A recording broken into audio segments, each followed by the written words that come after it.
Yo para trabajar soy o trato de ser muy ordenado y muy disciplinado. No lo hago por hacerlo, sino lo hago lo más profesional que pueda en el nivel que sea. Yo siempre digo que mi vida y mi carrera la hice gracias a estudiantes. O sea, que tú tengas una buena relación con el que esté en la categoría de abajo tuya y el que esté en la categoría de arriba. Se nos dio, porque veníamos de 4 años de trabajo muy intenso, se nos dio que ganamos el metro sub 13, sub 15, sub 17 y sub 19. Porque si el equipo te pide más o te pide menos, tienes que poderlo ajustar para que se pueda sostener, porque si no ahí es donde conflictúa todo.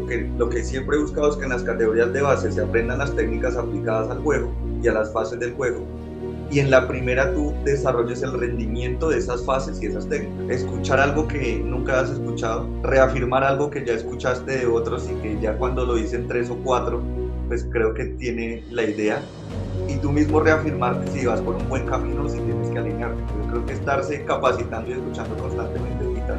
Yo lo aprendí en Argentina porque me juntaba con muchos entrenadores, iba a la tira y le preguntaba a uno, teníamos división de honor o Liga Nacional, terminaba el partido y yo después por ahí me iba y le invitaba un café al entrenador del otro equipo y le preguntaba algo, o sea, como que todo el tiempo yo estaba queriendo recibir información, y aprendí que si yo bien tengo una idea de juego, como la quiero tener, no siempre tengo las personas para hacer esa idea de juego, sino que simplemente dividí esa zona de la cancha en dos partes, en una zona A y en una zona B.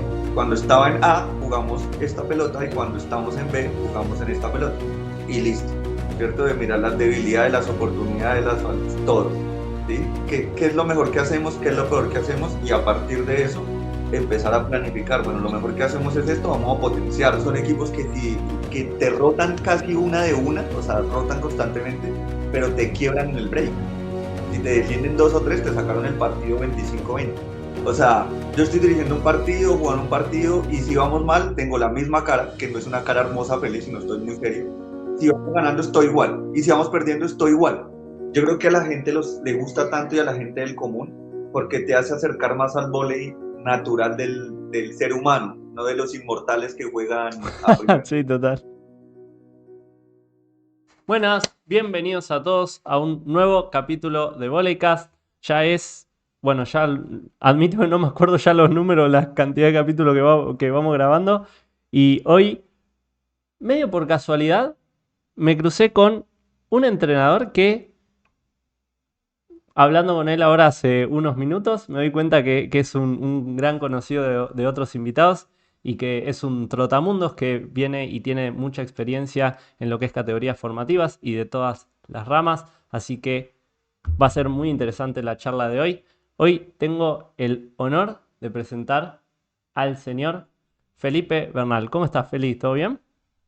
Bien, Lea, ¿cómo estás? ¿Cómo están? Un saludo a todos. Buenas tardes para todos. Buenísimo, súper, súper, muy bien, con muchas ganas de que compartamos un buen capítulo. Te quiero consultar. Primero, veo que en tus redes sociales tenés o sea, tu nombre es Felipe Bernal, ahora te conocen como Felipao. ¿De dónde viene Felipao?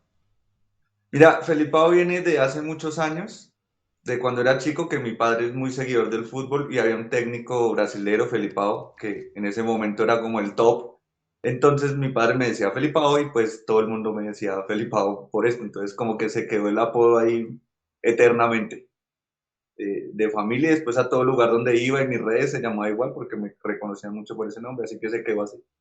Claro, quedó, y como más cuando empezaste a ser después entrenador, quedó el Felipao ahí como marca registrada. Como marca registrada, exacto, como un seudónimo de nombre de vamos a la precisa, es este, listo. De una, de una, de una. Che, ¿y qué te inspiró a ser entrenador de vóley? O sea, ¿cómo es que llegás a ser entrenador de vóley? Y yo creo que como de pronto muchos entrenadores hemos sido jugadores, nos gusta mucho el juego y llega un punto donde de pronto no puedes jugarlo al nivel que quieres, o en mi caso no podía llegar al nivel que quería jugarlo, y decidí ser un entrenador de mejor nivel que pudiera tener, tratando cada día de llegar a ser de los niveles más altos. Así que me inspiró mucho como haber jugado, no poderme desprender de la pelota como tal, y después decir, bueno, me dedico al vóley el resto de mi vida.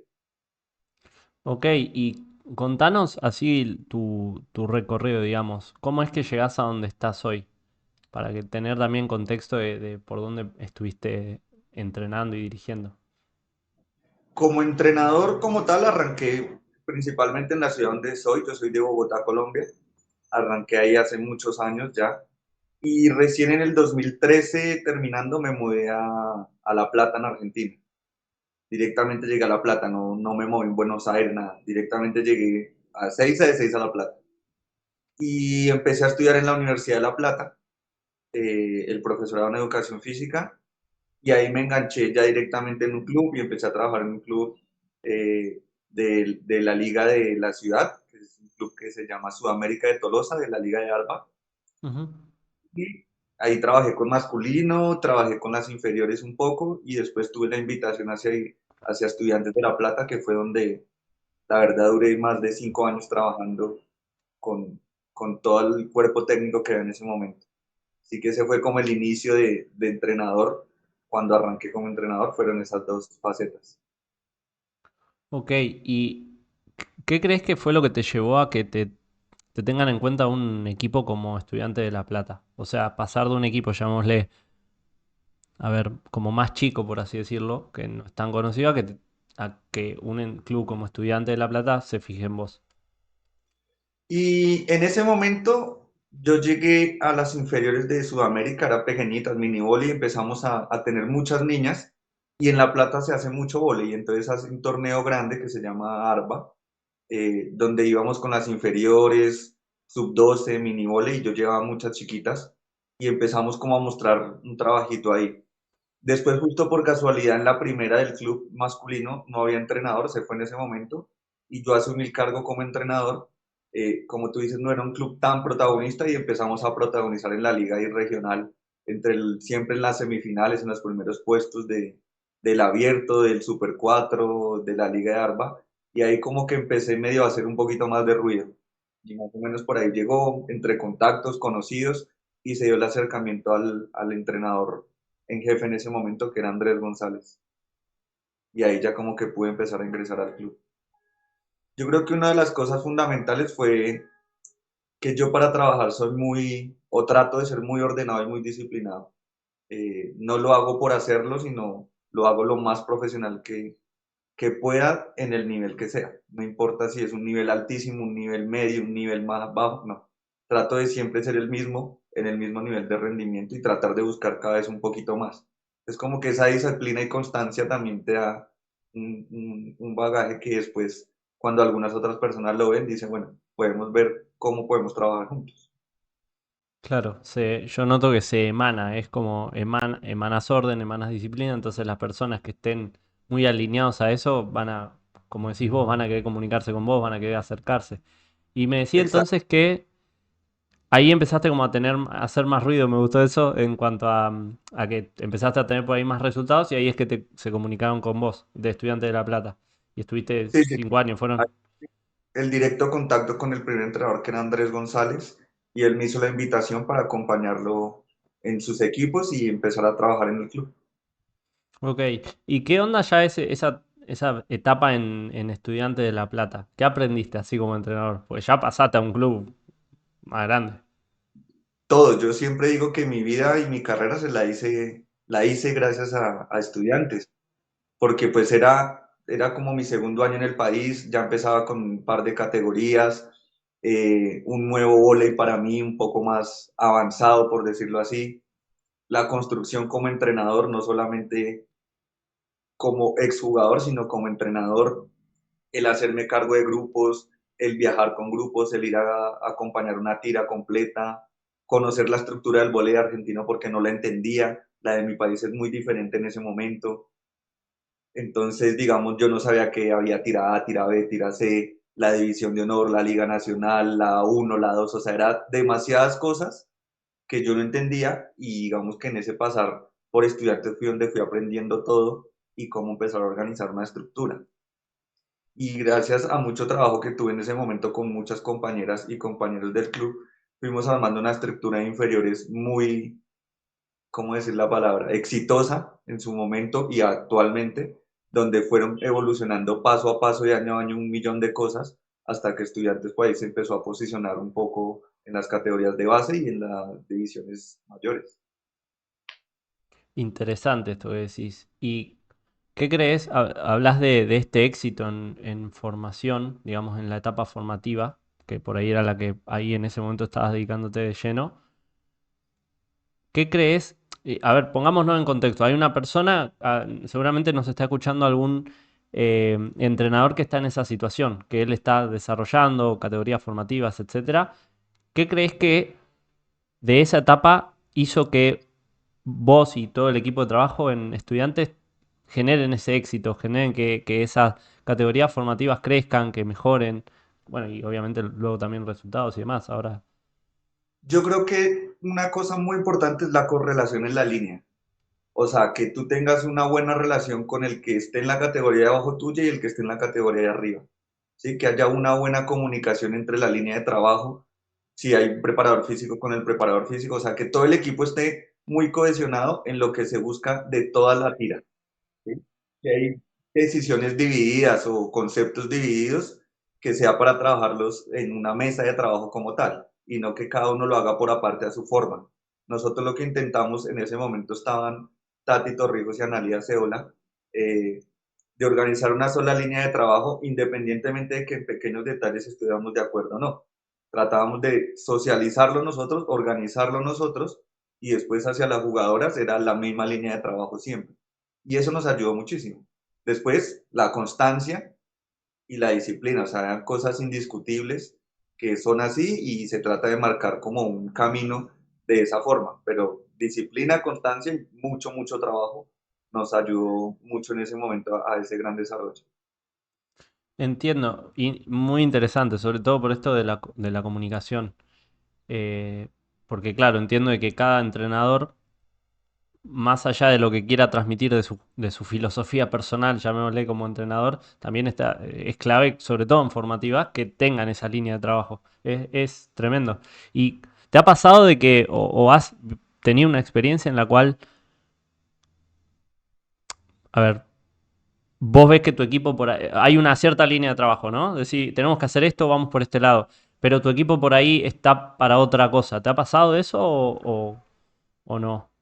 Sí, yo creo que suele pasar y precisamente en la planificación, cuando tú haces una planificación, digamos, un poquito más allá por un macrociclo, un microciclo, precisamente no es algo lineal. Si tú ves que tú llevas un orden, pero que el equipo está para más o para menos, hay que hacer una modificación, socializarlo con el grupo de entrenadores y decir, mira, hoy no está para esto, estamos para esto, y hacer una modificación. O sea, no puede ser tan verticalista en decir esto se hace así, punto, porque si el equipo te pide más o te pide menos, tienes que poderlo ajustar para que se pueda sostener, porque si no ahí es donde conflictúa todo.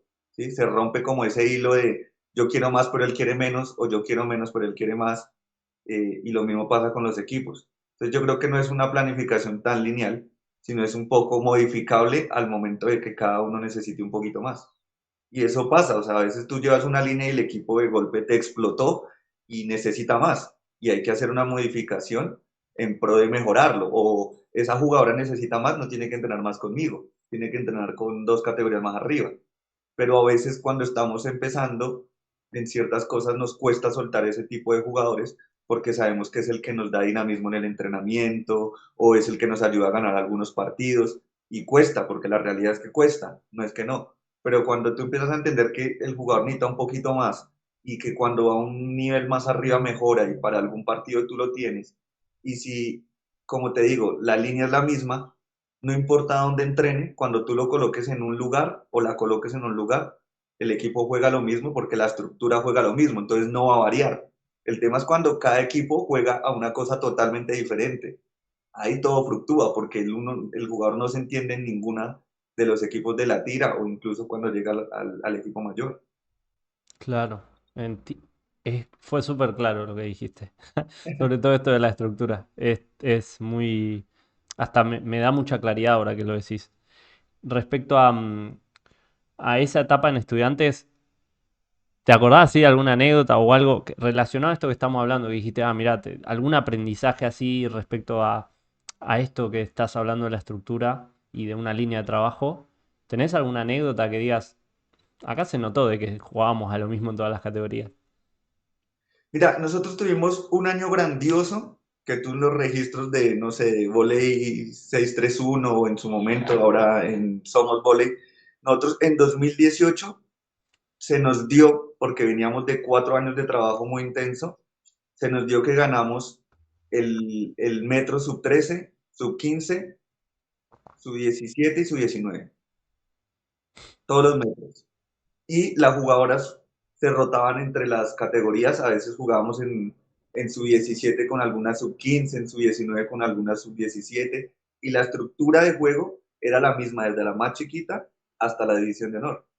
Y ese fue un año grandioso porque realmente fue como el año en que el proyecto dijo, dio los resultados que se buscaban sin apresurarlos, ¿sí? Sino Mm. con jugadoras que venían de cantera, con jugadoras de muchos años. Y como te digo, yo sigo todavía partidos del club y hoy por hoy hay muchas de esas jugadoras que pasaron por muchos entrenadores en su momento y por mí, que hoy juegan la división de honor con estudiantes o con otros clubes. ¿Tenés algún, como para mandar un saludo y un shout out a alguna de las jugadoras? No, yo con todas tengo Son bastante muchas. una comunicación. Tuvimos una gran jugadora, Martina de Lucci, que se fue a Estados Unidos y volvió ahora al club. Tenemos relación. Agustina Romeo, Delfina Brochi, Pilar Milillo. O sea, no quiero nombrarla porque después me olvido de una y me van a No, llamar. claro, te puse. Sí, te puse Ella, en un compromiso. jugadora de esta tira, ahora es la manager del equipo y estuvo por paso en Bogotá.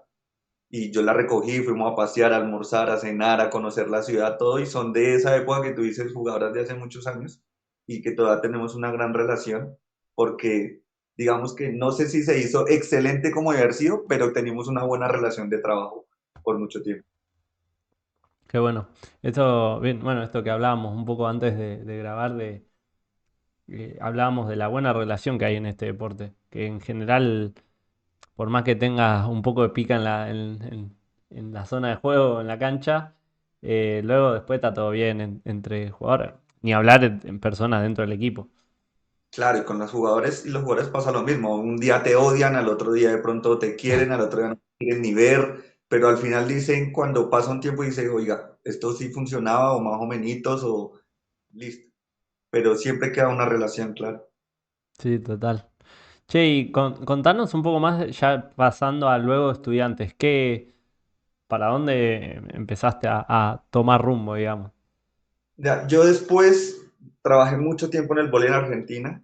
Trabajamos con estudiantes muchos años. Después trabajé en Universitario de La Plata, femenino, unas temporadas, que también fue una gran experiencia para mí porque era mi primera de Metropolitano. Yo había estado en primeras, pero de ARBA. Y la verdad que tuve un gran equipo en Universitario, un equipo del cual aprendimos mucho juntos. Eh, si bien era un ascenso, no era una división de honor, tuvimos un invicto como de 14 fechas consecutivas, ascendimos faltando 3 fechas, casi enganchamos un doble ascenso, o sea, fue una experiencia muy bonita con ese equipo, la realidad. Y cuando terminó este proceso, yo volví para Colombia en ese año. Esto fue 2019 principios. Volví para Colombia, estuve unos meses, ya por decisión mía, o sea, ya como que a veces uno necesita un cambio y las estructuras también de pronto necesitan un cambio, o sea, ya por X motivos, saturaciones o por uno querer buscar un poquito más arriba también. Fui a Estados Unidos a unos torneos y en ese momento es cuando Julio Velasco se va a la selección argentina y Julián Álvarez viene a la selección de Colombia. Entonces ahí recibo la invitación por parte de Julián de venir con él a la selección mayor en búsqueda del preolímpico y el sudamericano de ese año.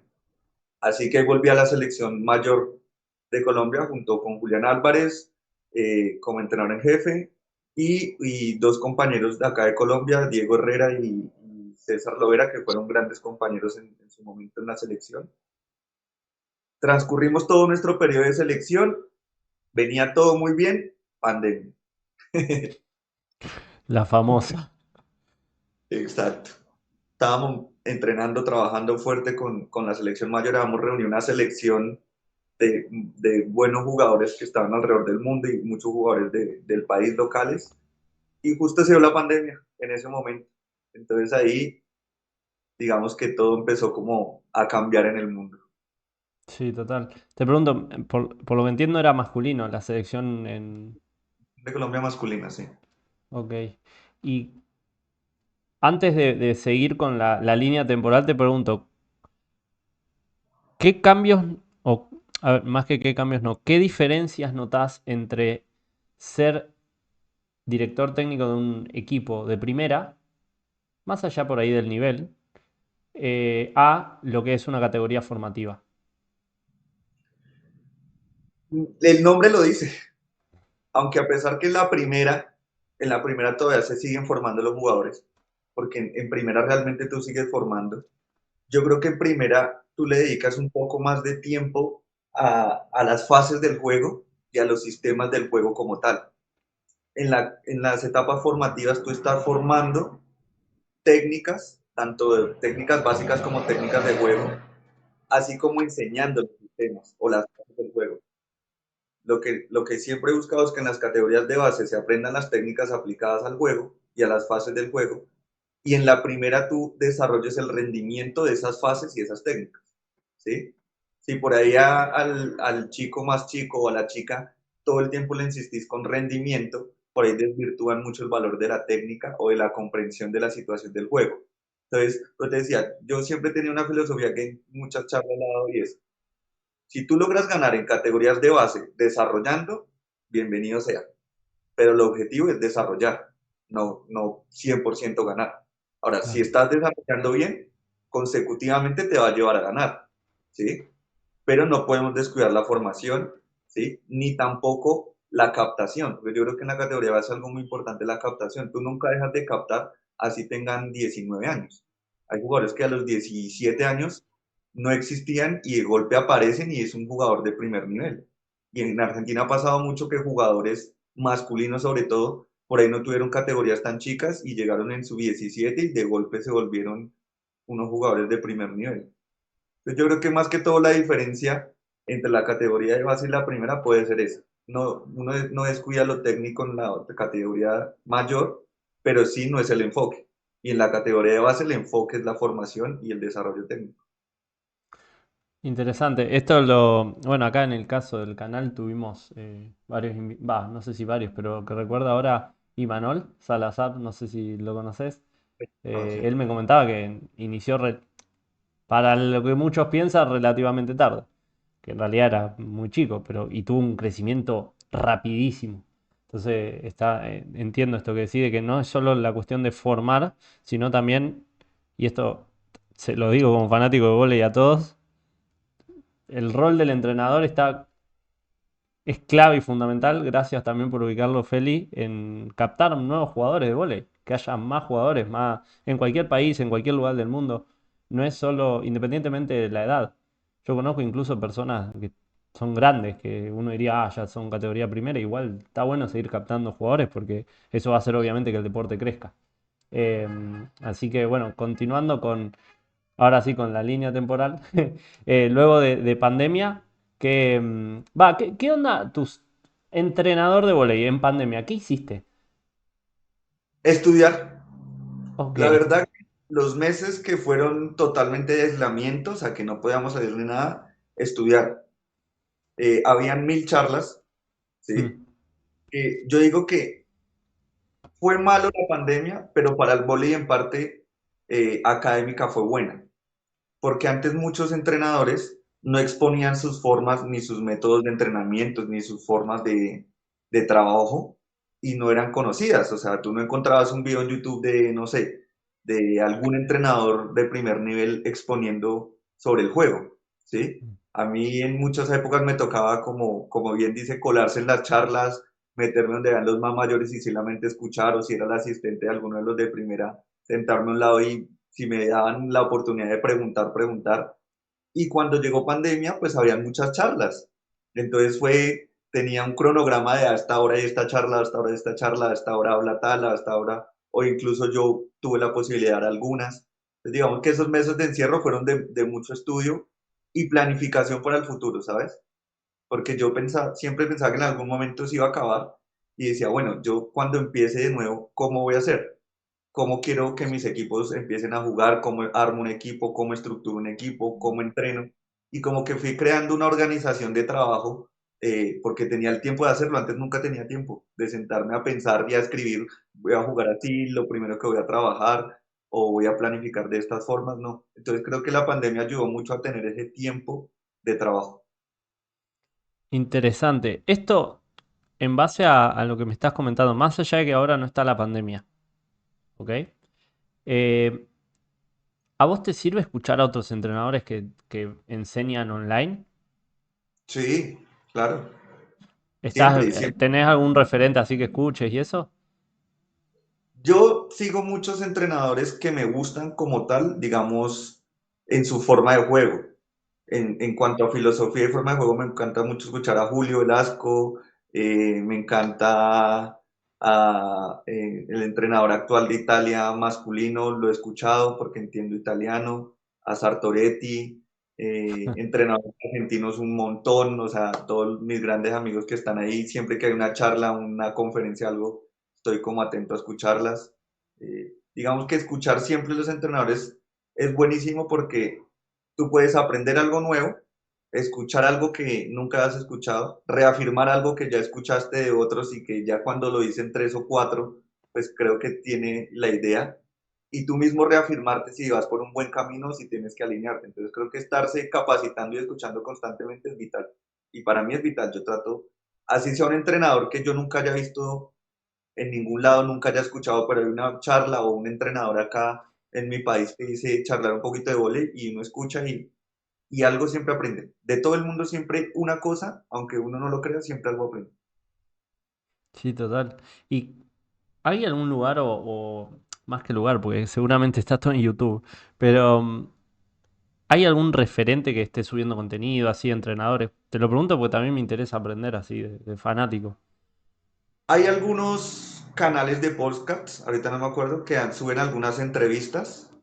Eh, Ese canal ha hecho muchas de Julio también, algunos canales, o tú pones en Spotify Julio Velasco y te salen varias, o pones Sartoretti y te salen varias, o pones Hernández el Español y te salen varias. Entonces como que yo siempre trato de estar escuchando, o sea, yo, mi playlist aparecen, son charlas de entrenadores y me las repito, o en el auto y las escucho de nuevo como para reafirmar o mantener un concepto que de pronto a veces se me va y lo recuerdo que lo necesito. Interesante. Yo tengo un canal muy bueno para recomendarte, se llama Volleycast. Es un muchacho que sube, sube entrevistas de volei también, está muy bueno. Lo escucho, Ah, ya escucho. bien, bien ahí. Tiene un capítulo con Felipe Bernal, muy bueno, te lo recomiendo para que lo escuches. Ah, Lo, sos vos, cierto. lo, Che, bien. Fuera de chiste, pregunto porque sé que hay muchos que les interesa escuchar y por eso también es una de las razones por las cuales promuevo Bolecast, para que también esté este contenido claro. disponible, ¿viste?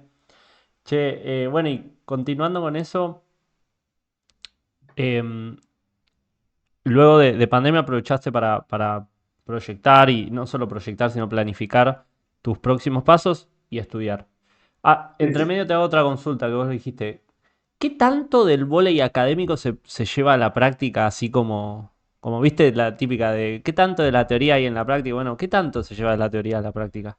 Lo que pasa es que yo siento que ha cambiado mucho, porque antes lo teórico era como las rotaciones, las técnicas básicas, el desarrollo técnico, los sistemas de juego, pero muy básicos de, no sé, la M, la W. Sí, o sea, era como el sistema 4-2-5-1. Eso era la literatura. Pero después cuando empezaron los entrenadores a abordar un poco más, creo que se ampliaron muchas cosas. Hmm. ¿Sí? Porque antes no se hablaba de eso, o sea, lo que te digo, yo lo aprendí en Argentina porque me juntaba con muchos entrenadores, iba a la tira y le preguntaba a uno, teníamos división de honor o Liga Nacional, terminaba el partido y yo después por ahí me iba y le invitaba un café al entrenador del otro equipo y le preguntaba algo, o sea, como que todo el tiempo yo estaba queriendo recibir información nueva. Yo después de pandemia, como hubieron tantas charlas y tantas entrevistas de entrenadores de primer nivel, que tú decías, el que nunca había visto esto decía como, wow, o sea, el boli trae muchas cosas diferentes que ahora esto sí lo puedo empezar a aplicar. Antes tú leías un libro o algo así, era la técnica, que todos estudiamos la técnica de ataque, de recepción, sí, pero después aparecieron otras cosas en las charlas con los primeros entrenadores, que si tú hoy por hoy te fijas, hay mucha literatura de grandes entrenadores, pero de los entrenadores de primer nivel, no sé, de BNL actual, no hay libros. Ellos no escriben un libro, ¿sí? De pronto hacen un video, una charla o escriben algunos libros o algunos artículos, pero no sobre el vóley como tal, sino de coaching o de preparación o de cómo manejar el equipo, sí, de otras cosas que no es específico 100% del juego. Entonces siento que ha cambiado mucho la forma de llevar la información. Suena frase de mi papá y de mi abuelo, pero ahora es más fácil. No, igual te entiendo al 100%. Es más, yo, y esto se lo digo a mi comunidad, promuevo a que quienes son entrenadores de vóley, y te lo digo a vos también, Felipe, promuevo a que creen contenido de su filosofía de juego, de la técnica que aplican con sus jugadores, que se animen a grabarse, que se animen a hablar, que se animen a expresar sus ideas, sus opiniones, lo que están trabajando, lo que están haciendo, porque hay una oportunidad, te lo digo, a ver, hago un contexto, yo vengo muy del palo del marketing digital, por eso soy creador de contenido, etcétera, y entiendo cómo funciona mucho esto del contenido. Y hay una oportunidad enorme, viejo, enorme para ustedes los entrenadores de crear contenido y de enseñar, y no tiene que ser, vos nombrate a Julio Velasco, es un crack, no tiene que ser Julio Velasco para ponerte a crear contenido, ¿entendés? Yo doy mi ejemplo. No soy ni un entrenador ni un técnico que tiene muchos conocimientos de vóley. Simplemente me gusta, lo aprendí, lo juego, lo disfruto muchísimo y me puse a crear contenido y a la gente le re sirve eso. Entonces imagínense ustedes que son quienes están trabajando de esto, o sea, son profesionales, quienes incluso van descubriendo cosas nuevas que otras personas quizás no, y hay una oportunidad muy grande. Entonces, gracias, aprovecho esto para compartirles esto y a quienes me escuchen, ojalá se animen a grabarse, a mostrar, a compartir, que creo que vos mismo me lo dijiste, me sirve mucho, me dijiste, me comentás de que te nutrís de eso y es buenísimo. Em, dicho esto, y avanzando, una vez que, digamos, pasó pandemia, te pusiste a aprender, planificaste, ¿qué ocurrió, digamos, de lo que habías planificado? ¿Fue así como lo planificaste o surgió alguna otra cuestión, alguna otra oportunidad? Digamos que aprendí. Planifiqué algunas cosas que después tuve que entender a fuerza que no todo aplicaba para todos los equipos. Algunas cosas sí, algunas cosas no. ¿Sí? Entonces, por ejemplo, tenía un equipo donde yo quería aplicar algo de lo que hice, pero ese equipo todavía no estaba en nivel de comprender eso. Entonces tuve que empezar lo que te decía. Tu misma planificación no es lineal, hay que modificarla. Y aprendí que si yo bien tengo una idea de juego, como la quiero tener, no siempre tengo las personas para hacer esa idea de juego.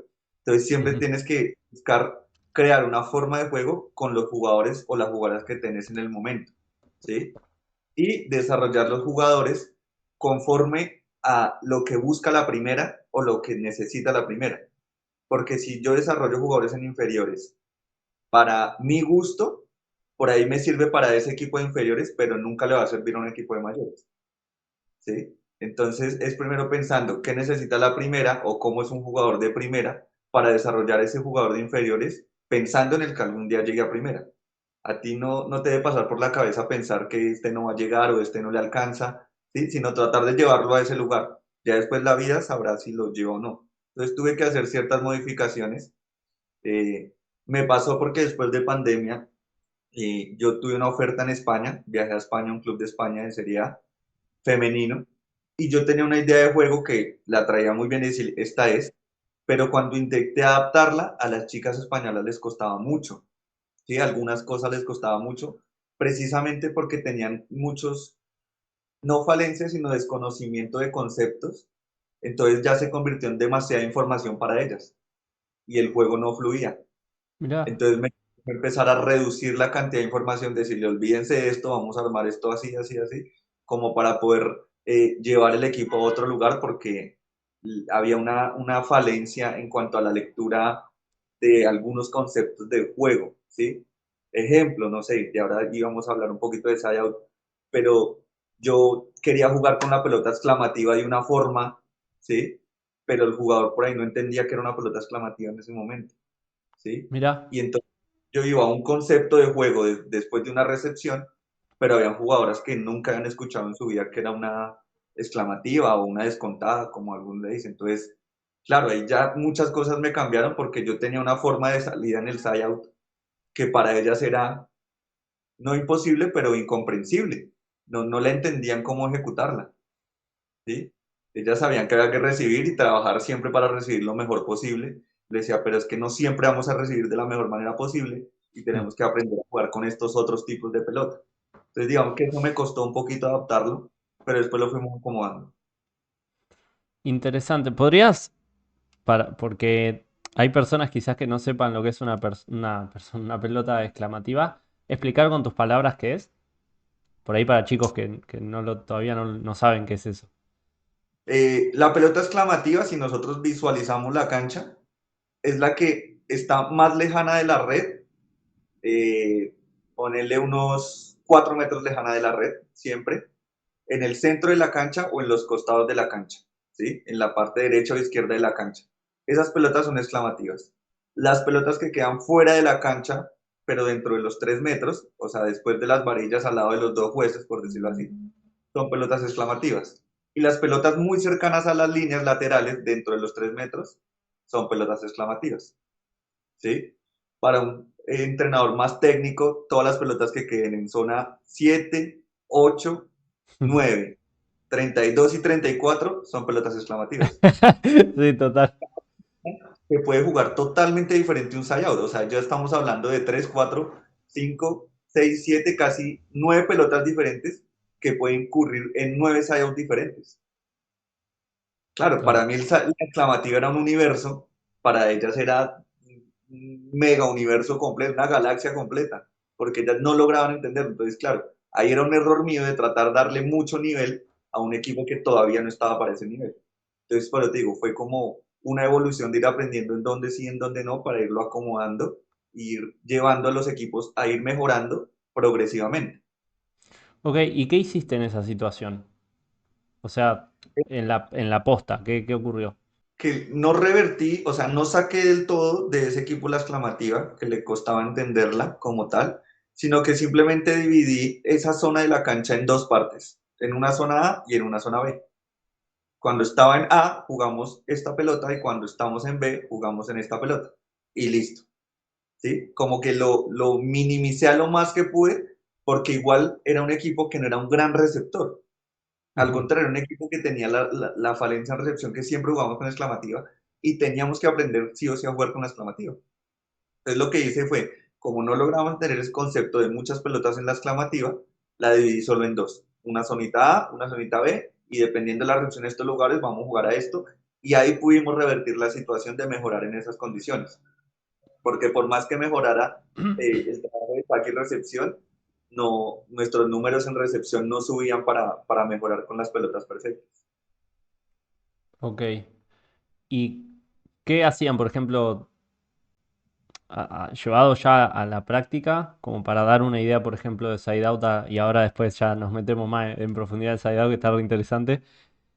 Dividías, poner la mitad de la cancha en, no sé, del centro, de lo que sería zona 3 para el lado de 2 y de zona 3 para el lado de 4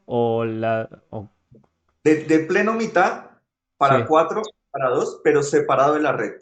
O sea, poner casi 2 metros y medio separado de la red, 2 metros y medio exactos, ¿sí? Y que abarcara 1 metro y medio cada zona. Entonces, digamos, aquí tú tienes la zona perfecta de la pelota, mi zona A era esta, ¿sí? Ujú. Entonces, dependiendo si la recepción quedaba ahí, nosotros jugábamos dos pelotas.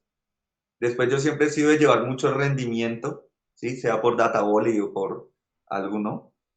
Mm. Y hacía un cuadro de Excel solo con la exclamativa, entonces al cuánto rotamos con la exclamativa en zona A y al cuánto con zona B.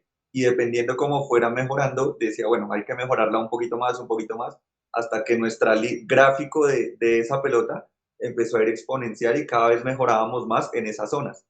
Porque yo en un partido, no sé, de 100 recepciones, siempre tenía 70 exclamativas.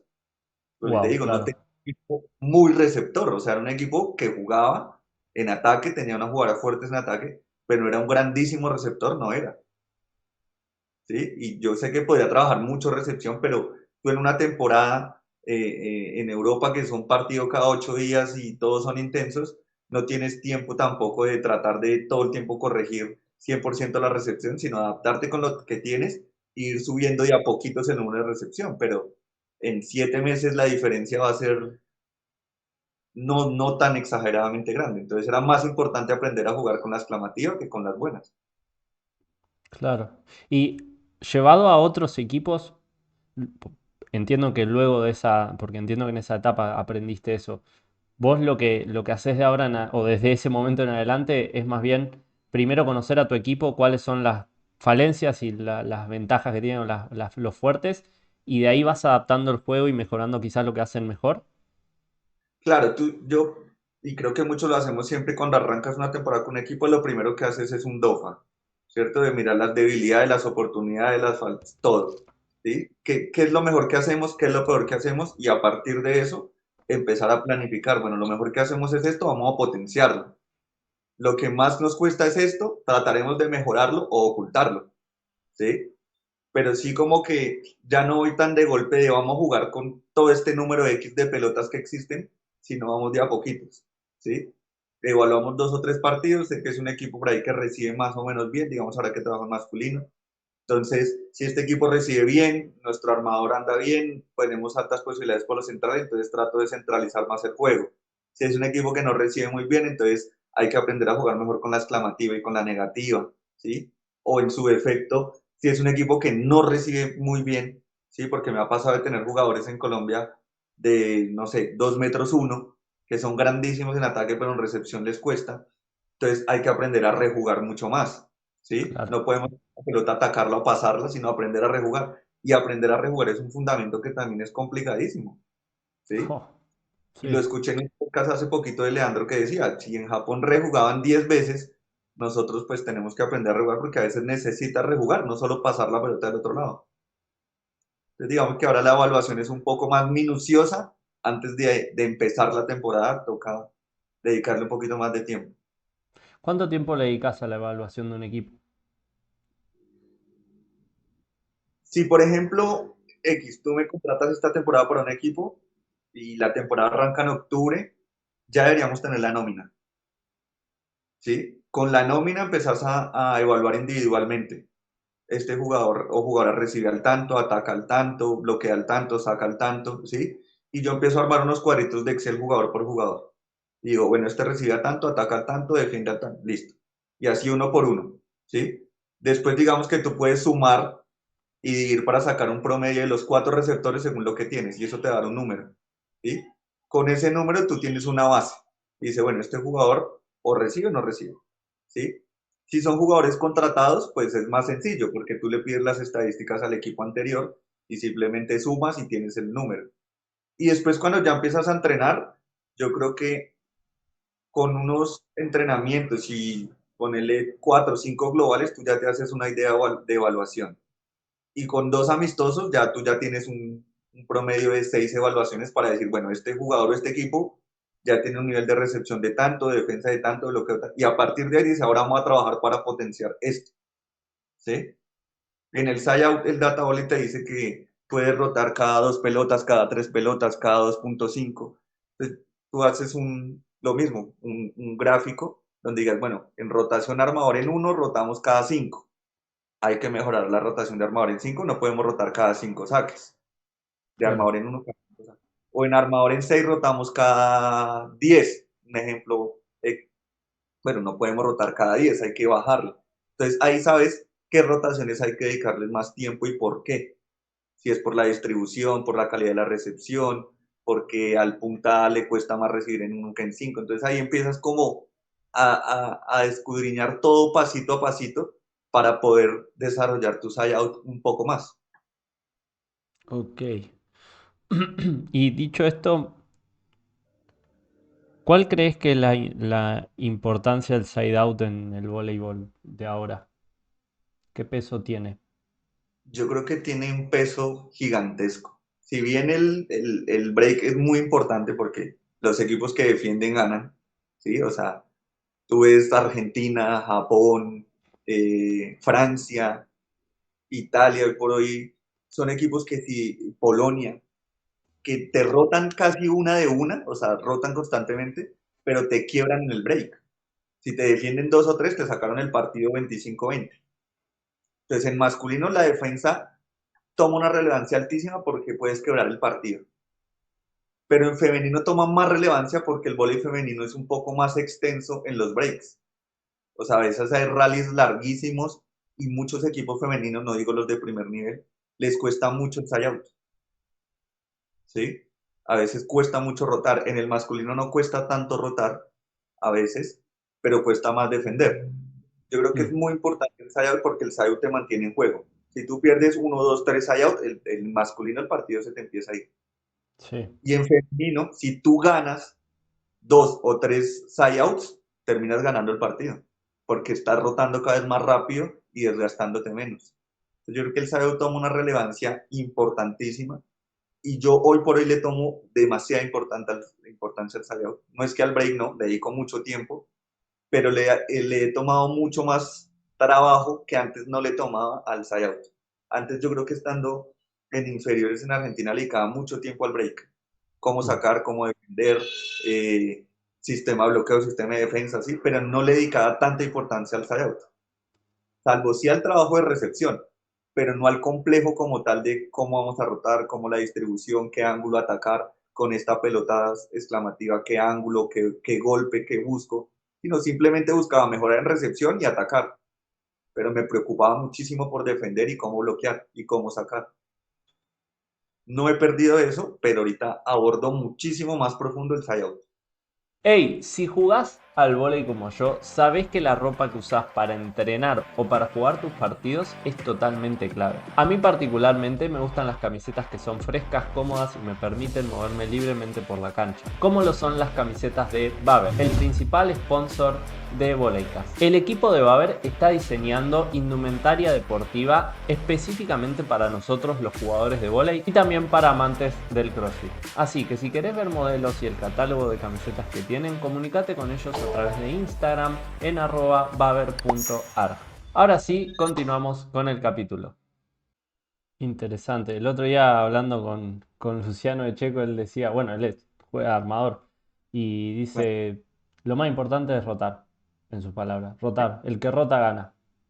¿Qué rota gana? Es verdad. Y Literalmente, si o sea, y claro, después lo llevas al juego y decís, y sí, porque si vas poner masculino que hablábamos recién, te mantenés rotando todo el tiempo donde hiciste un break y pasa, chabón, pasa, te lo digo, jugando.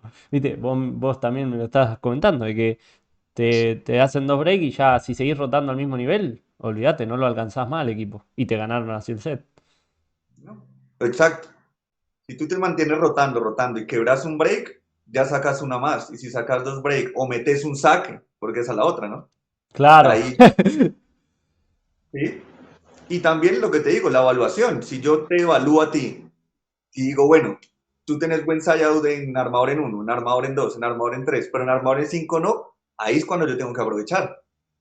Yo tengo que evaluarte, saber si eres un gran rotador, tengo que, en alguna no vas a ser un gran rotador, o sea, los de primer nivel, pero en alguna, yo creo que en alguna no estás fino, o ese día no estabas fino en Todos esa. los equipos. Sí, sí, Y ya total. todos nos ha pasado que decimos, uy, pero qué rotación de miércoles esta de hoy, no pudimos rotar en armador en 5. Y ese es tu día para quebrarlo en esa, ¿sí? Claro.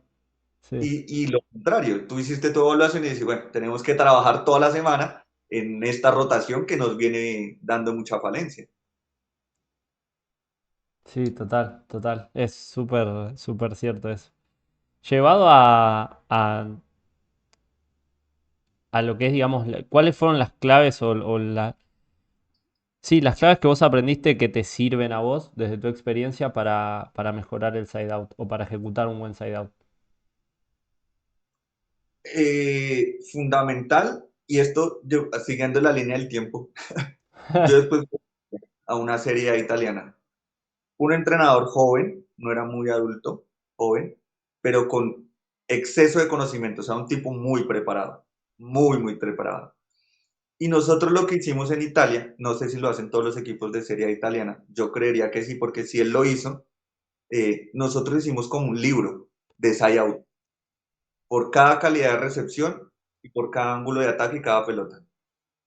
Lo hicimos con, incluso estaba nuestra estadígrafo, era un gran amigo mío, que es chileno él, Mauro Montero, tipo trabajadorcísimo como él solo, y se hizo ese libro para entender muchas posibilidades del side out, muchos sistemas de recepción, ¿sí?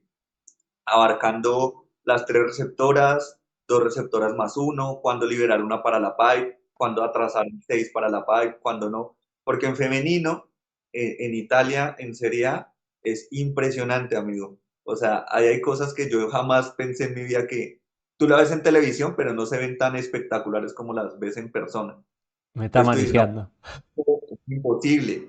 Las chicas te atacan ese ángulo, una cosa impresionante. La pelota viene durísimo, durísimo, ¿sí? Entonces, algo que ayudó mucho fue, y que a mí me ayudó mucho para desarrollar el saber, es crear las situaciones de salida y tenerlas claras uno como entrenador. Después tú sabrás cuáles aplican para cada equipo que tiene. ¿Sí? Porque yo puedo decir, o sea, vamos a rotar siempre por el medio, pero justo te consigo que estos dos centrales no son atacantes, sino son por ahí más bloqueadores, entonces te toca ir cambiando. Pero fundamental, tener claras todas las opciones para saber cuál es aplicar. El trabajo de saque y recepción es fundamental, pero continuo. O sea, yo hago saque y recepción como fijador de mejorar la técnica, o sea, mejoramos la técnica de saque y recepción, es un fijador, o lo hacemos tipo global de salidas de recepción. Entonces, vamos a hacer hoy salida de recepción. Saque, recepción, recibimos bien, tales salidas. Recibimos exclamativo, tales salidas. Pero lanzo una segunda pelota que sea contraria a la recepción anterior. Entonces, si recibimos doble positiva, lanzamos una en la misma formación de salida que quede exclamativa por obligación, o sea, que el líbero la deje salida o alguno, y jugamos con eso. Si sacamos y quedó perfecta, la siguiente en lanzamiento tiene que ser totalmente negativa, ¿sí? Y después probar opciones. Un primer y tiempo 4, un primer y tiempo 2, ¿sí? Un primer tiempo me refiero a cualquiera, puede ser 7 con 2, o corta atrás con 4, o una doble hatu con una pipe, ¿sí? Empezar a probarlo, no que en el partido digamos juguemos una pipe por detrás y nunca la hayamos entrenado, sino que ya sepamos que si la recepción quedó perfecta y el armador lo llamaron en hatu, ¿cierto? Tu pipe va a ir corrida hacia el lado de 5, no vas a correr en la misma dirección de la Hatu porque te vas a encontrar el mismo bloqueo. Mm, Pero si eso no lo entrenamos, pues no va a ser eficiente.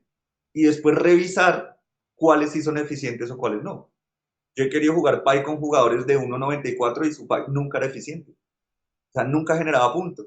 Y es un jugador altísimo, potente, pero no generaba eficiencia. Entonces conviene más jugar la segunda línea del opuesto o una pelota más, otra, no sé, un desmarque con una corta atrás y punta 4, ¿sí? Entonces es como ir analizando cómo entrenarlas, probarlas y después evaluarlas, si sí tienen rendimiento o no, ¿sí? Esto hablando de categorías mayores, ¿no? En formación tú estás desarrollando el ataque por la pipe y si salta atrás de la línea y no pisa la línea y la mete al otro lado, ya se puede jugar. claro, Entonces, muy diferenciando cuál. claro. Para poner en contexto a personas que por ahí no entienden lo que es vos hablabas 7-2, ¿podrías poner, a ver, facilitarlo un poco? Porque yo te seguí, pero por ahí hay personas que todavía no escucharon esa terminología, ¿se entiende? A veces se cambia porque en Argentina no se dice 7, se dice B.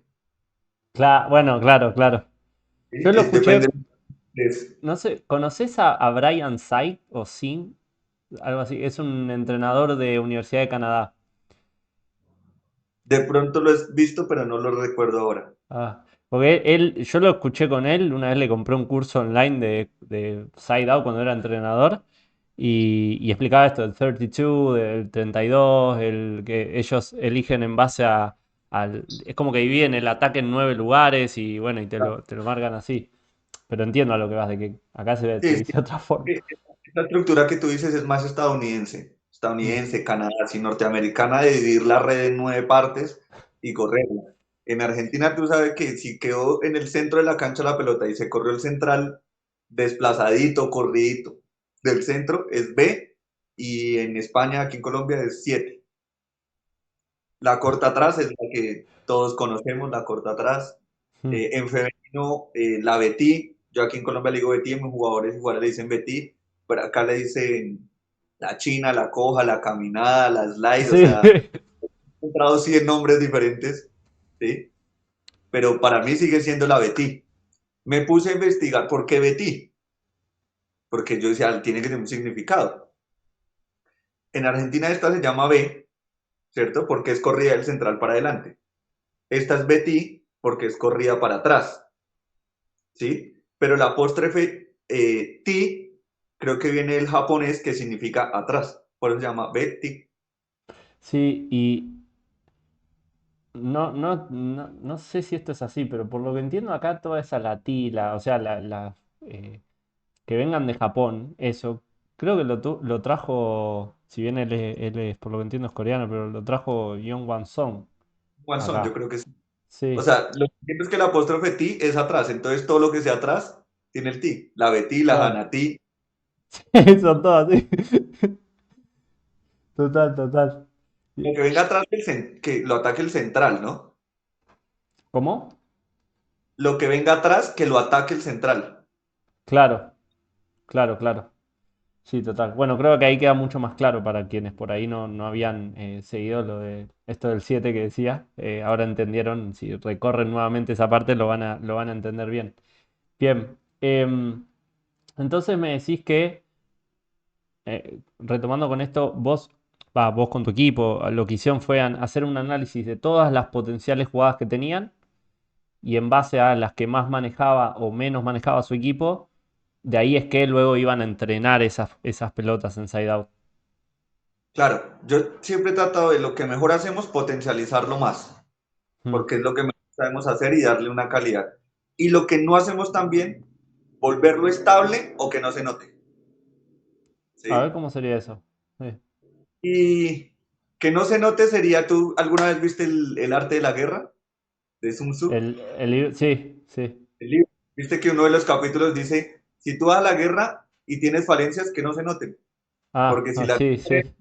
donde te va a dar, pues te va a contrarrestar. Y si en nuestro equipo tenemos falencias, pues que no se noten. O sea, yo soy el que le digo a mi jugador, si esto lo hacemos mal, o justo nos tocaron esta, no sé, algo pasó de lo que hacemos mal, nadie pone caras, nadie lo demuestra, nadie exaspera, nadie gesticula, nadie manotea, nada, se cayó y seguimos. Lo más lúcidos posible. Porque si el otro entrenador o los otros jugadores te notan que ese es tu punto débil, ahí van a ir todo el partido. Y si nosotros sabemos con nuestro punto débil, más nos va a afectar todavía. Entonces, lo malo no se muestra, que no se note. Y buscar Está estabilizarlo, buenísimo. no me va a matar la cabeza tratando de que sea lo que mejor hagamos ahora, porque pues si ya está difícil, no vamos a volverlo excelente. En cambio, lo que hacemos muy bien, sí lo podemos volver excelente. Re interesante y es una gran clave esa para, sobre todo para trabajarlo para entrenadores que por ahí están trabajando con equipos que son muy afectados por las emociones, que yo veo mucho eso, que hay equipos que te das cuenta enseguida cuando algo les afectó. Y en el vóley pasa un montón. Pasa mucho por mi persona, mi personalidad, que yo no soy tan expresivo, ¿sí? O sea, yo estoy dirigiendo un partido, jugando un partido, y si vamos mal, tengo la misma cara, que no es una cara hermosa, feliz, sino estoy muy serio. Si vamos ganando, estoy igual. Y si vamos perdiendo, estoy igual. A veces la gente lo toma a mal, porque, bueno, dirá, este no le interesa, o no se emociona, o es demasiado engreído, o sí, cosas así. Pero realmente yo no gesticulo tanto, es mi misma cara desde el punto 1 al 25 por ahí, ¿sí? Y trato de no demostrar eso porque encima estoy muy concentrado en cada situación, ¿sí? Si ya te digo que para mí es un universo ensayado, imagínate yo viendo el partido, estoy pensando en 33.000 cosas como para estar pendiente si sonreí o no sonreí. O sea, a veces estoy tan concentrado que me habla alguien y yo no me doy cuenta. Si no es porque mi asistente o mis ayudantes me llaman así, me tocan para decirme algo, a veces ni escucho y por ahí no hay nadie en la cancha.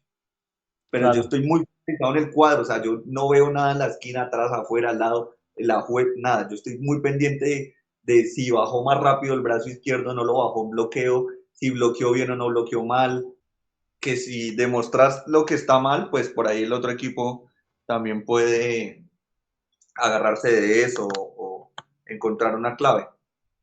Entonces, lo que te decía, como que tratar de no demostrar esas cosas que no salen tan bien, y en mi caso que me concentro mucho y trato de no pensar en alrededor ni en gesticular, sino estoy mucho tiempo concentrado, y no es una faceta de no me importa o ustedes son menos o demás, sino es simplemente concentración total hacia el otro campo, no más. Claro.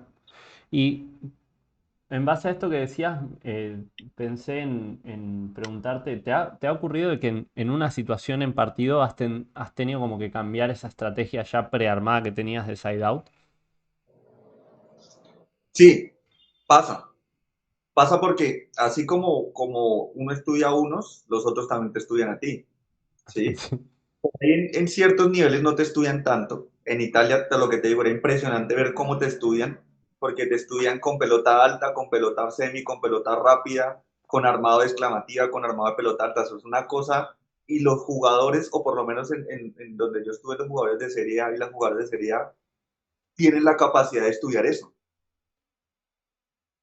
O sea, ya se les entregaba un cuadernito donde decía, Leonel recibe al tanto, ataca al tanto, bloquea al tanto, su mejor bloqueo es cuando está en zona tal, así, y los jugadores lo estudian, que para mí era sorprendente porque pues no estaba tan acostumbrado a más que reunirlos en la sala o reunirlas y hacer la charla de video y decir las cosas generales, ¿sí? Y allá era mucho más profundo. Ahora, esto no aplica para todo el mundo. Si yo voy a un nivel más bajo y le quiero dar 100 razones de información, el equipo se frustra totalmente porque no entiende a qué jugar. Y ahí es cuando tú empiezas a mostrar qué importa y qué no. Lo que no quiere decir que yo no lo haga. ¿Viste Claro, las charlas de... Yo les digo tres cosas. Ahora, unos libros así del estudio del rival. Yo estudio el rival, todos los rivales que me han tocado lo que más pueda a profundidad. Eso no te garantiza que gane o pierda. no, claro. Pero yo como persona, Felipe, lo necesito hacer, si no, no quedo tranquilo. Después a mi equipo le diré dos o tres cositas muy puntuales del plan de juego y del otro equipo. Pero yo sí como persona lo necesito. Y en momentos fundamentales me ha servido para tomar ciertas decisiones. Como tú dices, he tenido que cambiarlo y sí, he tenido que pedir un tiempo y decir, en esta salida de rotación vamos a cambiar la salida a tal, porque esta no nos está funcionando. O fíjate que este jugador justo hoy no está enganchado en el partido y tenemos que cambiarlo. O cosas así. Digamos que no son tan cuadriculadas, pero son más o menos parecidas. Entiendo, entiendo. Y eso, bueno, obviamente como que como dijiste vos, es un universo y hay muchas situaciones potenciales, pero a ver, ¿crees que digamos, tenés un cierto parámetro de cantidad de puntos para darte cuenta de eso? Eh, Por eso te digo, no sé si incluso si se entiende la pregunta, pero Es más eh, perceptivo, ¿cómo?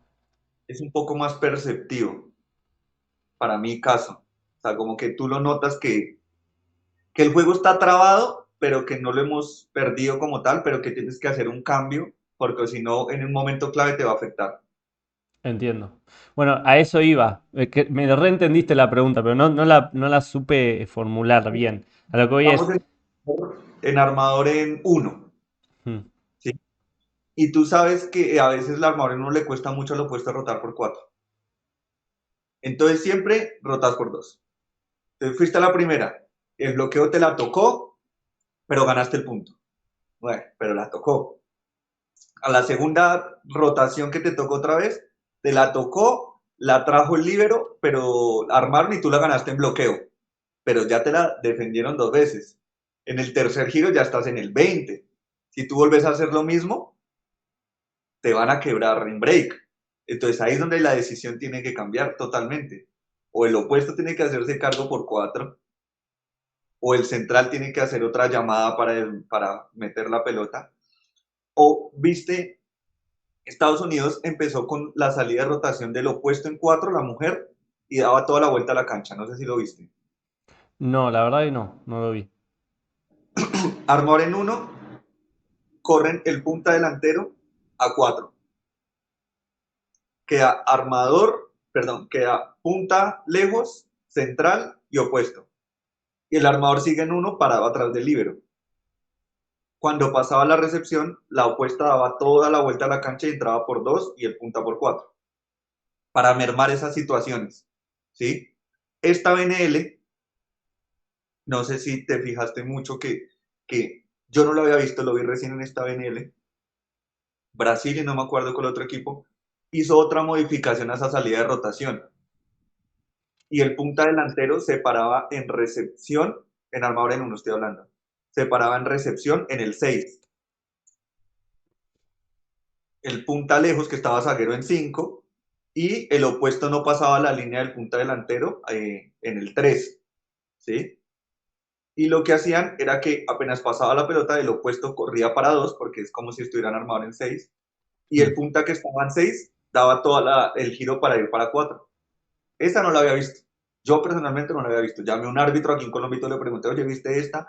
No la entendí, me explicó cómo era la línea. Le dije, ah, sí, qué tonto, no me di cuenta de cómo estaban parados. Sí se puede por posición. Pero esta es una nueva alternativa. Y Se la había ahí ahora, creo que en masculino se la había un equipo más, pero no me acuerdo cuál fue. surge una duda. ¿Y el libro ahí dónde quedaría? En esa. En, en 1 siempre está en 1, en cualquiera siempre va a estar en 1. Y pero no estaría.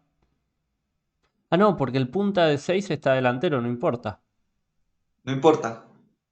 Y el punta que estaba zaguero está en el 5, tampoco importa. Claro. Y el Desde armador simplemente tiene que estar al costado del líbero. el costado del libero siempre. En cualquiera de las que solo tiene que estar ahí. Es una acomodación posicional. Pero como la armadora en 1 trajo tantos problemas, a todos creo que nos ha traído tantos problemas, pues empezaron a buscar alternativas y mira que yo esta no la había visto, la vi en BNL, 100% a Brasil porque la seguí 10.000 veces, pero sé que se la vi en masculino, pero no me acuerdo cuál fue. Si no estoy equivocado, creo que fue al mismo Brasil masculino. Re loco, ¿no? Porque, o sea, tu receptor de 6 tiene que ser muy bueno. O no sé si muy bueno, pero tiene que recibir en el medio de la cancha y abrirse por 4. Sí, ¿Quién y en hace este eso? caso Brasil es Gaby Guimaraes, que Gaby. no es una grandísima receptora, o sea, buenísima, pero no una receptora neta. Y mira que le salía muy bien. Sí, sí, sí. Está bien que estamos hablando de Gaby, o sea, muy, muy bueno, muy buen nivel, pero claro, pues yo lo llevé, digo, a ver, esto lo llegamos a aplicar con mi equipo acá en Real, ¿sabes qué? No, Nos enredamos. no, nos pegamos un palo, queremos ir para un lado y ya nos llevamos puesto con el compañero. No, claro, pero no, la verdad no lo había visto, me parece re interesante. Y supongo que esas cosas es normal en los deportes que vayan apareciendo esas cosas nuevas, que después otro entrenador lo ve que lo hizo uno y dijo, a ver, vamos a probarlo, ve que sale y que funciona Yo, y lo aplican. la primera vez que lo vi fue Estados Unidos femenino. Y Mm. en esta, que lo vi en BNL, fue en Brasil. Ya me imagino que otros lo están haciendo, pero los primeros que yo Seguro. vi fueron estos dos. Tremendo. Mirá, vos, no, la verdad no, después lo voy a chumear. Me decís que entonces Brasil y Estados Unidos antes también. ¿Y en Sí, pero masculino esto lo has visto? dime, ¿En masculino lo has visto esto? que me parece que lo vi en BNL en un masculino, pero no me acuerdo cuál fue. Puede ser Brasil también, pero Ok, no recuerdo cuál fue.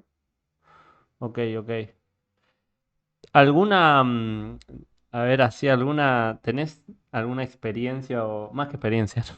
Experiencia sé que sí, pero digo, ¿tenés alguna anécdota, algún partido que te haya quedado marcado? Ahora hablando así de partidos y demás. Mm, partido.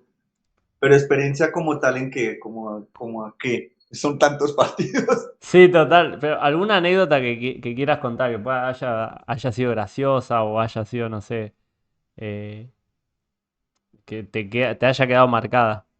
A Algo mí, raro, quizás. recuerdo una final metropolitana femenina con estudiantes sub-19.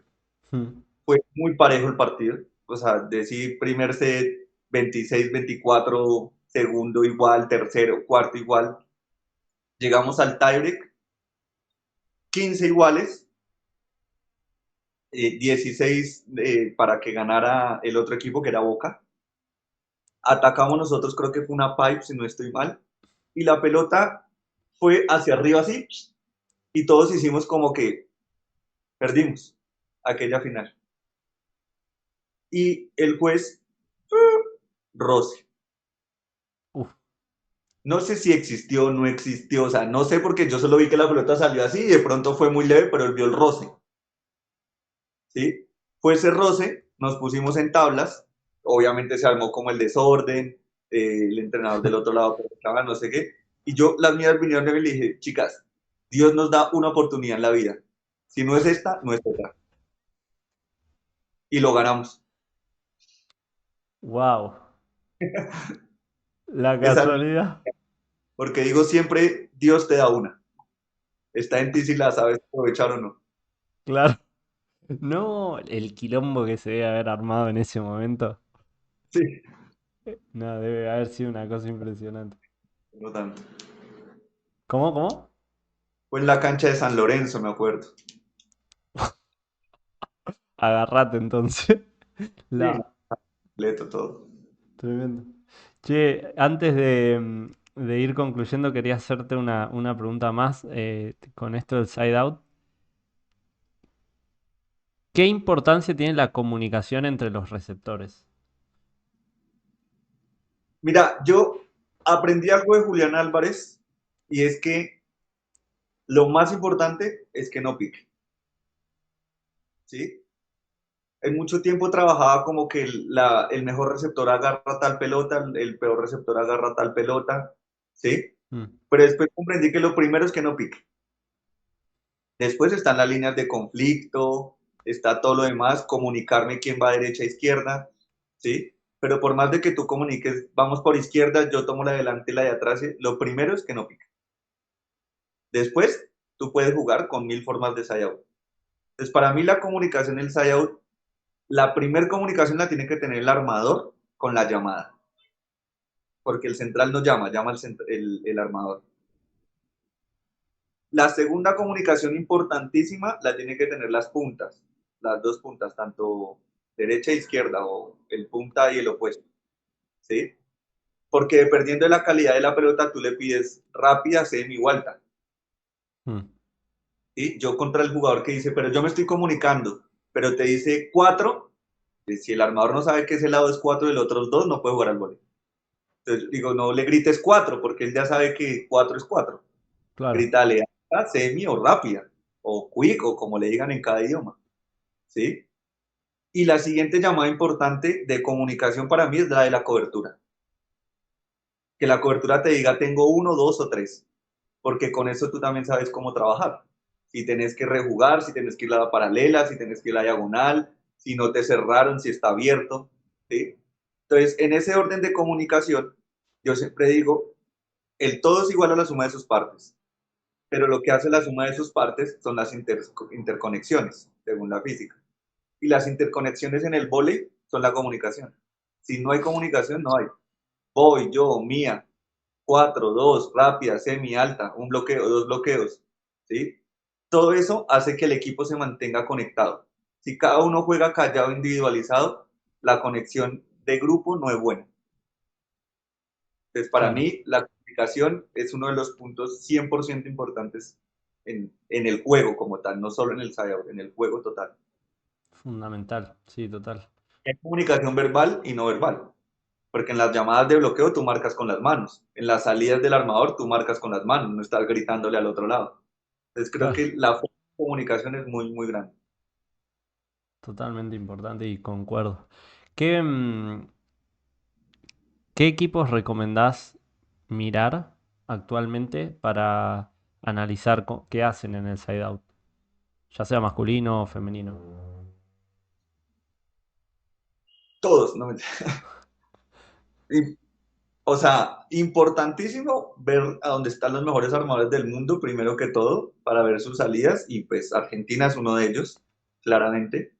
Eh, Japón me parece un gran equipo para estudiar Lo que pasa es que el vóley japonés es una cosa que es complicada para muchos, ¿sí? Porque es un vóley muy vistoso, pero no creo que sea muy entrenable para nosotros los mortales.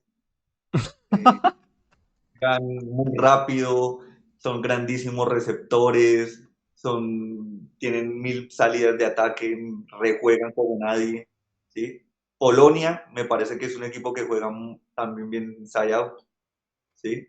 Italia, pero también tiene uno de sus grandes armadores del mundo ahorita, Mm, ¿sí? Entonces, me parece que andan muy bien en inside out en cuanto a que distribuyen mucho el juego. Porque, por ejemplo, tú ves ahorita este equipo Eslovenia, mm, que está evolucionando sí, terrible, pero su side no es muy diferente de jugar con el opuesto y un punta, claro. ¿sí? Mientras que tú ves estos equipos que te digo y te puede atacar cualquiera. Claro. Sí, es verdad eso que decís. Estas son salidas de side muy diferentes, donde te ataca todo el mundo a donde te atacan dos o tres. Claro. Sí, total, entiendo, entiendo. Y eso lo noté en que incluso de Eslovenia me sorprendió que teniendo un central como el que está en el Trentino, estaba en el Trentino, no sé si ahora este año va a seguir ahí, Kosarmeni creo que era el apellido, eh, que es una salida muy fuerte, aunque es un central más de bloqueo. No más de bloqueo. eh, sí, pero de todas formas igual es como si vos jugaban casi todas con el opuesto, que es un animal. Animal, sí. Y Eso no hay sí, duda. sí, sí, total. Y después cuando estaba fuerte, el que estaba muy fuerte, Urnaut juega, es un súper experimentado, pero cuando andaba muy bien el otro, no me acuerdo ahora el apellido también. Y Sí, es verdad eso. Lo juegan mucho como muy simple, digamos, su juego. sí. Em, ¿Y en femenino? ¿Qué equipos te parecen interesantes para analizar? Italia hoy por hoy no es que sea 100% velasquista, pero dio un cambio. Los que seguimos toda la BNL, vimos cómo arrancó Italia y cómo terminó, ¿sí? Independientemente del manejo interno, de limar asperezas, todo el equipo terminó jugando a otra cosa. Un equipo que rotaba bien, pero le costaba mucho el break. Yo lo vi los últimos partidos, por ejemplo, la final, la semifinal, defendiendo impresionante. Japón, indiscutiblemente un equipo de Sayao que te sorprende por todo lado, o sea, yo no quisiera, no, sí quisiera tener la oportunidad de enfrentarlo, pero sé que sería un partido muy difícil de plantear porque te ataca por todo lado. Eh, Italia, como lo dije, Polonia, que viene creciendo absurdamente en el side-out, yo lo veo, sobre todo por las centrales y la apuesta que tienen. Eh,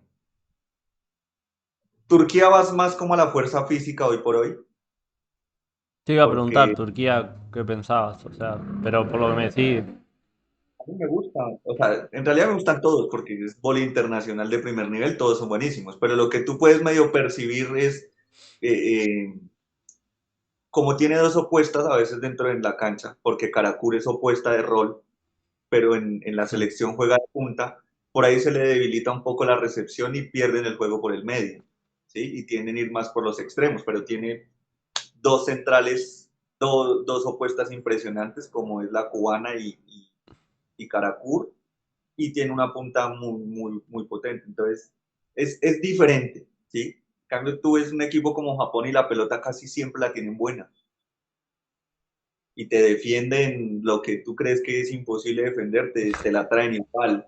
Y en break son de los equipos que más pueden hacer punto en break. Entonces, si bien mira cómo le ganó a Brasil, le ganó a grandísimos equipos con jugadoras que no son ni muy altas ni muy populares, por decirlo así. claro. Ok, bueno, creo que está, ya ahí hay unos buenos referentes para quienes quieran analizar equipos y Mira, tenerlo en cuenta. relación amistosa con Raúl Lozano. Y yo a veces le hago preguntas y él me dice, ¿ya miraste a los mejores del mundo? ¿Ya miraste, no sé, a Luciano en el armado de lo que me estás preguntando? ¿Ya miraste a, no sé, a Ingapea? Y al ataque de pelota alta, no sé qué. ¿Ya miraste 10 videos de los mejores atacantes de pelota alta? No, bueno, mira el video. Entonces, siempre se me ha quedado eso, como que sí, digamos que a veces los vemos como que eso no aplicaría en mi equipo, pero realmente hay cosas que se aplican y la técnica no va a cambiar mucho entre el más grande y el más pequeño. ¿Sí? Entonces él Claro, siempre dice, "Mis mejores del mundo", y ahí está la primera referencia para tomar decisiones. interesante. Qué loco, porque yo veo que siempre, o sea, normalmente escucho que los entrenadores dicen esto de mirá a este jugador y tal, y después el mismo jugador, y he tenido la oportunidad de hablar con varios de ellos, te dicen como que no me mires tanto. No lo dicen de no quieren que los vean, sino de que ellos creen que no son un modelo de análisis, digamos, para aplicarlo. Y yo creo que sí, o sea, en eso concuerdo con vos, de que más allá que hay diferentes, no voy a dar nombres, pero hay algunos que son muy diferentes. Hay unos que son Eh, inmortales. sí, sí, total. Ahora bien, si bien hay algunos diferentes, creo que hay algunos de altísimo nivel que, s- salvando todas las distancias que podemos ubicar, son súper, hay cosas muy nutricias para tomar de esos jugadores. Yo Claro. mismo algunas cosas, analizo cosas de libero que trato de aplicarlas. Después sí, que yo lo haga diferente, que me funcione, no funcione, es otra historia, ¿viste? Pero bueno, Claro. bien. Para ir ya concluyendo, a mí me gusta hacer dos actividades con mis invitados. Si ya viste los capítulos, creo que más o menos sabes cuáles son.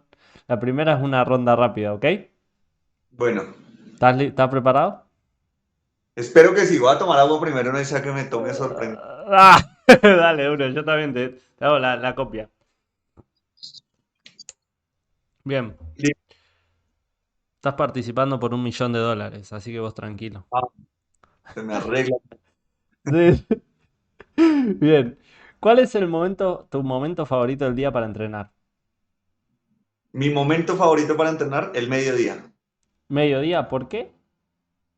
Porque siento que estás lúcido, ni muy cansado ni muy dormido. Ok, bueno. Yo tomando eso, esa es la razón por la cual voy al gimnasio al mediodía. En mi rutina Exacto. aprovecho como también para meter un estímulo físico entre medio de tanta cuestión lógica por ahí. Bien. ¿Un entrenador que admirás y por qué? Uno solo, si me tengo que ir por uno solo, Julio Velasco. ¿Por qué? Porque siento que no solo va hacia el vóley y la estructura del vóley, siento que el conocimiento del vóley que tiene es absurdo, o sea, debe ser gigantesco, pero también por muchas filosofías de trabajo y por su manejo de grupo y del armado de estructuras. Ok. ¿Qué, Siento que es- controla todos los puntos, no controla uno, controla lo físico, lo técnico, lo táctico, lo psicológico, la preparación física, la estadística, todo. Sí, yo habiéndolo escuchado mucho a Julio, mm, incluso después cuando... yo me enteré de que Julio era tan bueno cuando empecé a investigar de él y cómo lo han querido tomar de otros deportes me sorprendió. Un equipo de fútbol, como creo que era el Milán y la Lazio también, que él no, de fútbol dice, yo de fútbol no entiendo mucho, pero que un equipo de fútbol te quiera traer siendo un entrenador de otro deporte, ya demuestra algo. Entonces, creo que es un gran referente. Bien. ¿Un libro o película que te haya inspirado en tu carrera? Un libro. Mm, hay ¿O un libro que película? se llama El principio de la presión. Ujú. No recuerdo en este momento el autor, se llama El principio de la presión. Es un libro excelente. O sea, a mí me cambió muchas cosas. Lo leyó toda mi familia, mis hermanos mayores, todos dicen, me cambió la vida el libro. No recuerdo ahora el autor, se me va, lo tengo entre el auto, así que no puedo decirte ya, espérame, voy y lo busco porque lo dejé abajo. Pero es un libro que yo creo que con el nombre nomás lo sacan, El principio de la presión. Sí, total. Jim Ok, Lee, creo que es. interesante. La presión que tiene en un lugar malo, entre comillas, y muchas veces es súper útil. Este libro es enfocado 100% al deporte, ¿eh? 100%. Ok, ok, ok. O sea, está enfocado al 100% solo en el deporte. 100%, sí. Ok, interesante. Bien, seguimos con la próxima pregunta. ¿Tu equipo de vóley favorito? Difícil. ¡Ah! Yo creo que Japón. Japón, vamos, te propongo lo siguiente, uno masculino y uno femenino. Y no tiene que ser selección, no, no tiene Ok. por qué ser selección. ¿Ok? Masculino, mi equipo favorito es Japón. Ok, Y de femenino, Italia. bien, bien, bien, buenos equipos. Japón es una cosa, yo lo digo siempre esto, que me sorprende cómo toda la gente mira a Japón, le fascina Japón. Es impresionante. O sea, yo antes lo digo abiertamente y lo dije antes, era un equipo que yo me decía, bueno, qué sé yo. No, Va, es que hay un salto de calidad impresionante. sí, total. Y aparte de esto, eh, yo creo que a la gente le gusta tanto y a la gente del común porque te hace acercar más al vóley natural del ser humano, no de los inmortales que juegan a primera. Sí, total. O sea, tú encuentras a Nichia con un 82, al armador con un 73, al libero con un 71, y dicen, estos son más mortales. Los otros son de 2 metros 5, 2 metros 8, entonces pues dice, eso para mí es irreal. Cuando tú Claro, ves quedan un re tipo lejos. con 1,92 es como ver a Giva hace 15 años. Claro, Son tipos que es más normal. Hoy por hoy los puntas, no sé, 2 metros 5, entonces como que yo siento que es más por eso que la gente también. Y aparte que lo que nos gusta del vóley es que la pelota no se caiga. Y Japón es un equipo que te da 1000 rallies. claro, Entonces, me gusta ver. claro, entiendo. Interesante te estás ubicando, ¿no? Hace considerarlo. Bien, un destino de viaje que quieras conocer, o sea, un lugar que quieras conocer del mundo. Ahorita tengo muchas ganas de conocer como el Medio Oriente, Arabia, perdón, Arabia no, no el Medio Oriente, sino Japón, China, Tailandia, ¿sí? Como esa parte, toda esa cultura, me llama mucho la atención conocerla. Bueno, ojalá tengas la oportunidad de conocer. Hermoso. Bien. Y la última pregunta es, ¿qué haces para relajarte luego de un día muy cargado, digamos, o intenso de entrenamiento? Mm, Descansar, sobre todo, jugar con mi perrito, que es creo que está mi perrito, algo que me distrae mucho. Y no sé, a veces ver redes sociales. Soy un tipo, Scrollear un rato, un poco de dopamina. digamos que he sido el vóley que mi modo de relajarme por ahí es viendo el mismo vóley. O sea, mi modo de relajarme es voy a poner un partido, voy a escuchar una charla, voy a ver un video, voy a ver un TikTok de vóley o de cosas así. O sea, como que mi modo de relax es dentro del mismo, pero algo más relajado. Claro, no tan enfocado en lo que tienes que hacer a nivel trabajo, sino más bien lo haces porque lo disfrutás.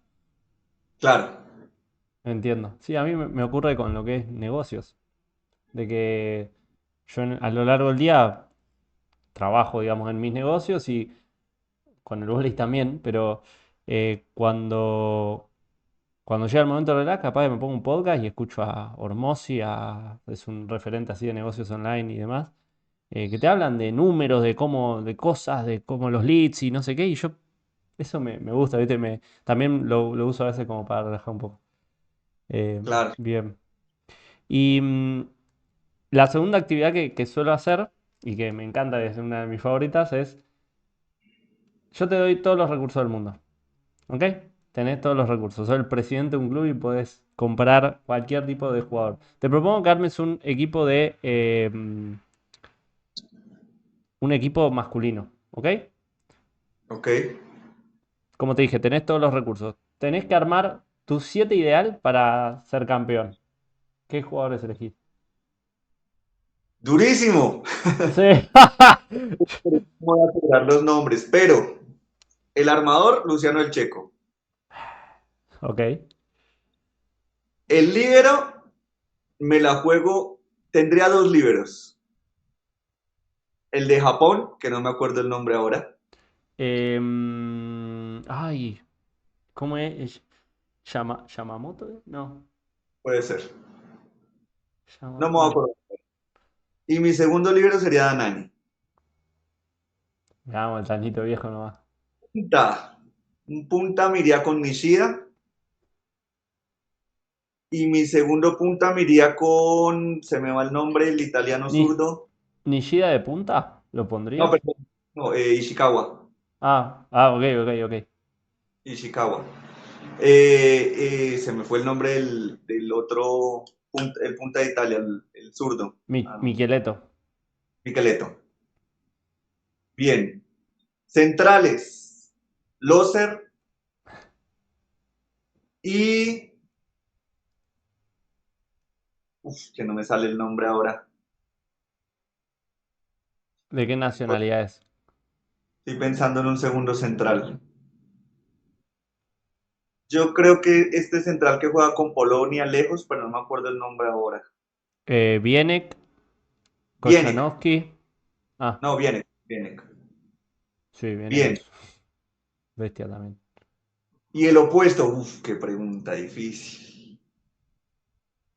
Porque yo, el opuesto, la realidad es que hoy por hoy creo que el opuesto es fundamental. O sea, yo sin opuesto creo que no se puede jugar ya el vóley. Mm, hoy, si me toca comprarlo hoy, con el francés, Con Patri. Patrick. Ok, bueno, lindo equipo, interesante. Y metiste un par de jugadores ahí que no habían sido nombrados antes y que son cracks. Queda ¿Cuál, para... cuál no ¿Cómo? había, cuál no había Al, nombrado? al que no habían nombrado antes, o que yo no recuerdo, era al líbero de Japón, no lo habían puesto en un equipo, y a Patri. Bueno, y Mira, viene, creo que tampoco, ahora que lo decís. Pero está bien, o sea, está bueno. Yo mira, pero te digo, hoy por hoy, si hay que fichar hoy para la próxima lo liga, traes. el mejor defensor del mundo es el japonés. Te saca de debajo del piso. Por eso voy con Danani, porque Danani es un receptor impresionante. Sí, total, total. Pero pues la BNL, pero el mejor lejos fue Patrick. Hizo como 30 puntos en la final. Sí, sí, es verdad, La la serie. rompió toda. De una. Bueno, queda para la historia del podcast, el equipo. Che, desde ya, Felipe, te súper agradezco por coparte a grabar este capítulo, en serio, y de parte de toda la comunidad te agradecemos muchísimo. Creo que nos estás aportando y nos ha aportado muchísimo valor voleibolístico. Y fue muy interesante compartir con vos esto y aprendí mucho respecto a esto del side out, que veo que es algo que has trabajado mucho y verdaderamente me aportaste cosas que ya quiero probar o quiero analizar en la práctica yéndolo en un torneo y demás. Así que desde ya, muchas gracias por compartir este capítulo. No, gracias a ti, Leo, porque la invitación fue hermosa, primero que todo. Segundo, siempre estas cosas nos ayudan a todos, o sea, no solo a ti en el podcast, sino a mí también como para hablar, para soltarse un poco, para compartir, ¿sí?